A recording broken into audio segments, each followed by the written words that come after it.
Lassie Farm, the story of the fisherman and the demon from the Arabian Nights.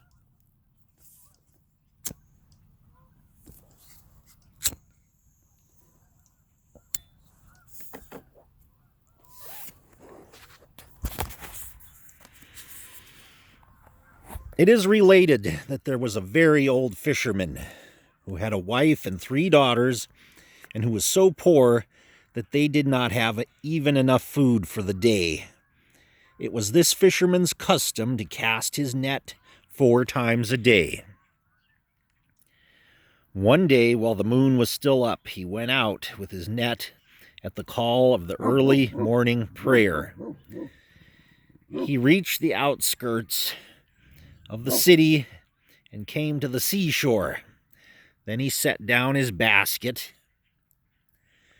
rolled up his shirt, and waded to his waist in the water. He cast his net and waited for it to sink. Then he gathered the rope and started to pull. As he pulled, little by little, he felt the net was getting heavier until he was unable to pull any further. He climbed ashore, drove a stake into the ground, and tied the rope to the end of the stake. Then he took off his clothes, dove into the water, and went around the net, shaking it and tugging it until he managed to pull it to shore. Feeling extremely happy, he put on his clothes and went back to the net. But when he opened it, he found inside a dead donkey, which had torn it apart. The fisherman felt sad and depressed and said to himself, "There is no power and no strength save in God the Almighty, the Magnificent," adding, "Indeed, this is a strange catch." And then he began to recite the following verses. "O you brave and danger in the dark, reduce your toil, for gain is not in work. Look at the fisherman who labors at his trade, as the stars in the night their orbits make, and deeply wades into the raging sea, steadily gazing at the swelling net, till he returns pleased with his nightly catch, a fish whose mouth the hook of death has cut, and sells it to a man who sleeps the night, safe from the cold and blessed with every wish. Praised be the Lord who blesses and withholds. This casts the net, but that one eats the fish." When the fisherman recited his verses, he pushed the donkey out of the net and sat down to mend it. When he was done, he wrung it out and spread it to dry. Then he waded into the water, evoking the Almighty God, cast the net and waited for it to sink. Then he pulled the rope little by little, but this time the net was even more firmly snagged. Thinking that it was heavy with fish, he was extremely happy. He took the net, he took off his clothes, and diving into the water,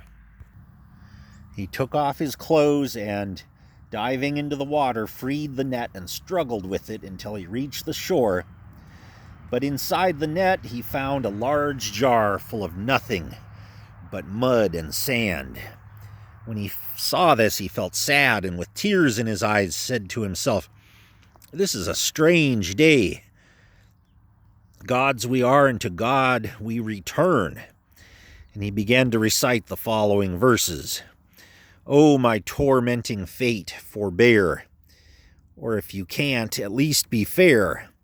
I went to seek my daily bread, but they said to me it was dead, and neither luck nor industry brought back my daily bread to me.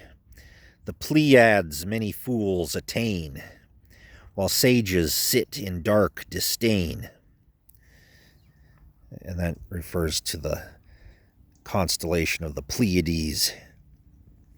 Then the fisherman threw the jar away, washed his net, and wringing it out, spread it to dry.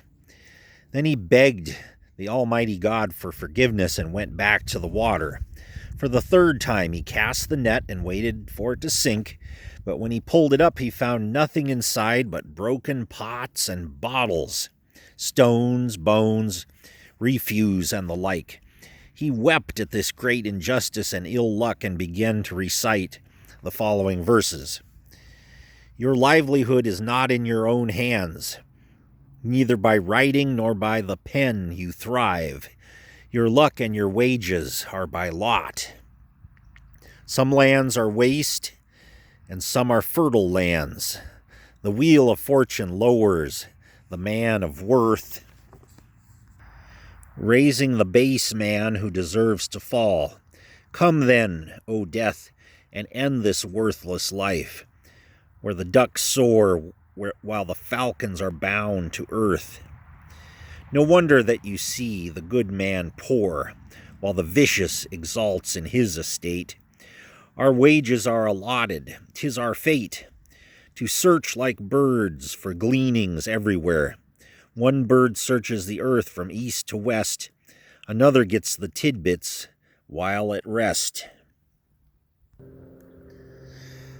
Then the fisherman raised his eyes to the heavens, and seeing that the sun had risen and that it was morning and full daylight, said, O Lord, you know that I cast my net 4 times only. I have already cast it 3 times, and there is only one more try left. Lord, let the sea serve me, even as you let it serve Moses. Having mended the net, he cast it into the sea and waited for it to sink. When he pulled, he found that it was so heavy that he was unable to haul it. He shook it and found that it was caught at the bottom, saying, There is no power or strength save in God the Almighty, the Magnificent, took off his clothes and dove for the net. He worked at it until he managed to free it, and as he hauled it to the shore, he felt that there was something very heavy inside. He struggled with the net until he opened it and found a large, long-necked brass jar with a lead stopper bearing the mark of a seal ring. When the fisherman saw the jar, he was happy and said to himself, I will sell it in the copper market, for it must be worth at least 2 measures of wheat. He tried to move the jar, but it was so full and so heavy that he was unable to budge it. Looking at the lead stopper, he said to himself, I will open the jar, shake out the contents, then roll it before me until I reach the copper market. Then he took out a knife from his belt and began to scrape and struggle with the lead stopper till he pried it loose. He held the stopper in his mouth, tilted the jar to the ground, and shook it, trying to pour out the contents. But when nothing came out, he was extremely surprised. After a while, there began to emerge from the jar a great column of smoke, which rose and spread over the face of the earth, increasing so much that it covered the sea and rising so high that it reached the clouds and hid the daylight.